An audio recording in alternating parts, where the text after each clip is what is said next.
Hi, this is Jaden from SteamyKitchen.com. If I could, I would make every single one of these recipes in this book. This is, again, this is the third recipe we're cooking out of Nom Nom Paleo, Michelle and Henry's brand new book. Love, love this book. Also, they have an app on the App Store. It's one of the most popular recipe apps. You will love it. So, we are making their fast pho. Actually, it's pronounced pho. I'm not very good at saying because I'm Chinese, I'm not Vietnamese, but normally you'd say pho, and Vietnamese pho, which how Americans say it, is beef noodle soup. It is one of the most popular, I think it's a national dish of Vietnam. I've got to double check on that, but it is one of the most popular dish. It's this massive bowl of steaming hot beefy broth with rice noodles, but because this is a paleo book, there's no rice noodles. Instead, we're using shirataki noodles, which are, I don't even know what that's made from. I think it's seaweed. You can use any type of noodles you want, and if you don't care about eating paleo, make this recipe anyways and just use rice noodles. And the reason why it's called fast pho is because you're using the pressure cooker. Love it. The results of this soup were fantastic, even better than I thought.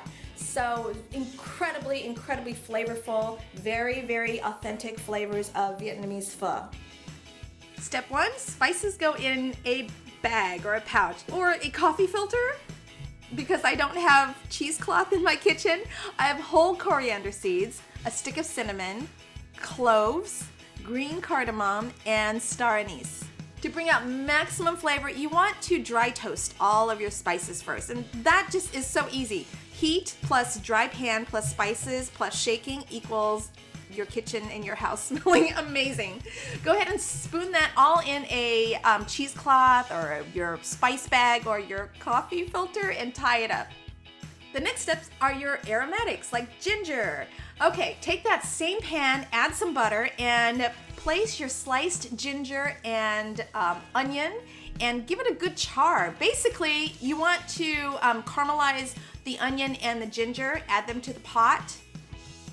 This very important step brings out the sweetness in both the ginger and the onion. Okay, take that same pan and now you're gonna add in your meat. You're gonna add in your oxtail and just kind of let it brown.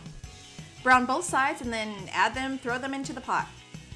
You may be tempted to skip all of these very important steps that I've just done, but don't skip them. This gives you so much depth of flavor and complexity of flavor that is just absolutely essential in Vietnamese pho.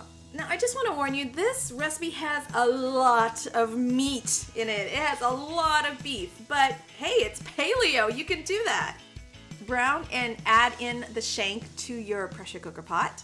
Pour in water pretty much up to the top of your pressure cooker where there's that line that says do not exceed. Well, go up to that line. Set your cooker to cook for 1 hour under pressure. Now it's going to take more than 1 hour because it takes time to get up to pressure, and then it's going to cook under pressure for 1 hour, and then of course it's going to take time to come down from being pressurized. While the soup is cooking, let's talk about the rest of the ingredients. These are shirataki noodles. They are paleo friendly. You can also use kelp noodles, which also are paleo friendly. I also have cilantro. I have some basil. I wish I had Thai basil, but they died in the freeze. And bean sprouts, and of course lime.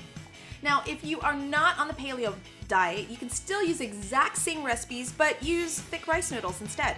You can find dried rice noodles in most supermarkets. Look in the recipe, the full recipe for instructions on how to adopt this recipe for using dried rice noodles.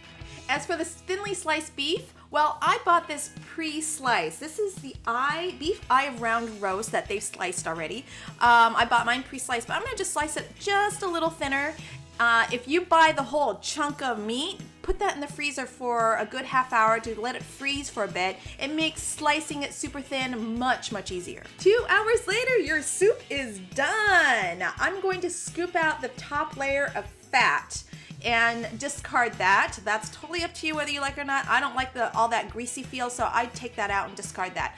Take out the meat, and especially the brisket. Look how it just falls apart. Take out the meat, and we're going to shred the brisket with 2 forks.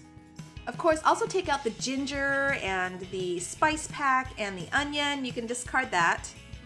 Okay, somehow my video clip of seasoning the broth with fish sauce disappeared. So you have to season the broth with fish sauce because that gives the salty, sweet flavor to the pho broth. Shred the brisket with 2 forks, or you can just cut it with a big knife. 5 minutes to chow time. Okay, let's start making the bowls. Layer your noodles first, and then add some soup, add some hot broth to your noodles. I'm going to add in my very thinly sliced eye of the round, and that cooks in the hot broth. So you can just add it raw and it'll automatically cook. Add in the brisket, and then now it's time for the vegetables and the herbs. Layer that on a separate plate. This really, really cool bowl set is from a Kickstarter campaign that I had funded last year. Love this set, it's just beautiful. Bean sprouts, lime wedges, jalapeno, chili peppers if you want. We've got basil and cilantro. And my fancy homemade 20-minute sriracha, I'm going to have that at the table as well. For the full recipe, or if you have any questions at all, steamykitchen.com/172. My cookbook, Steamy Kitchen's Healthy Asian Favorites, is available at all bookstores, including Amazon.com.